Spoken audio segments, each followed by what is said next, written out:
but wish that there was another way to have him brought back to this house to be impeached again, the second time or even that time, Honorable Speaker. Because, Honorable Speaker, I do not know what one single individual, the kind of venom one single individual holds in his mind, Honorable Speaker. In 2007, that is being referred to by the Honorable Gachagua, Honorable Speaker, I was a university student, I was in the university, Honorable Speaker.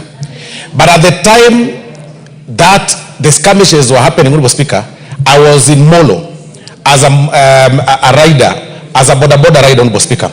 And I remember, Honorable Speaker, being accosted by about 5 people, Honorable Speaker, who wanted me to speak in a certain language, Honorable Speaker, that I didn't understand. They took away my motorbike and I had to run, Honorable Speaker, for my life.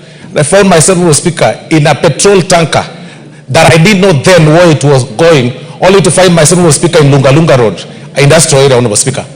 How can a person describe that, Honorable Speaker, as a Christmas party, Honorable Speaker? How can a person, and along the way, Honorable Speaker, as we were coming, as we were driving all the way from Molo, El Bago, Honorable Speaker, to the entire route, Honorable Speaker, we could see bodies of people splashed across, spread all over, Honorable Speaker.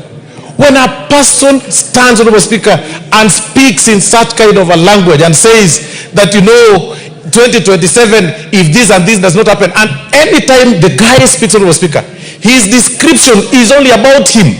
It's issues, it's about him. Honorable Speaker, I think it's about time that we advise him to see a psychiatrist, Honorable Speaker. He needs to see a doctor. He needs to do his mental check, Honorable Speaker. And I think doctors here should refer some very serious psychiatrists, Honorable Speaker, to see to him, Honorable Speaker. Because it's quite unfortunate that anything you speak is about your area.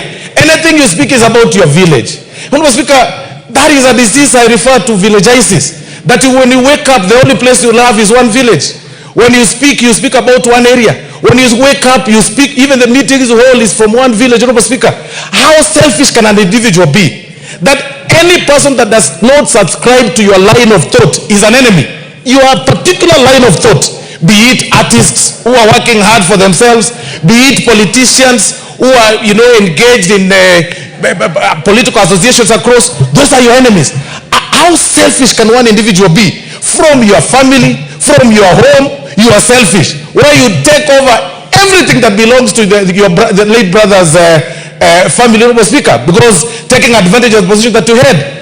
Now, in the political scene, you are extremely selfish. That if you see artists visiting a deputy president, a sitting deputy president, a serving deputy president, Honorable Speaker, you take offense and go out there, complain about them and rant about them. Honorable Speaker, it's about time we call out the NCIC, we call out the National Police Service, we call out the IG for selectively, you know, for being selective on matters, Honorable Speaker, because it's about time Manyora be arrested. The Honorable Gachagua should be behind bars for the statements that he made. If those statements, Honorable Speaker, were made in the previous regime, perhaps somebody would be running up and down, Honorable Speaker, with a battalion of lawyers. I think we are too tolerant.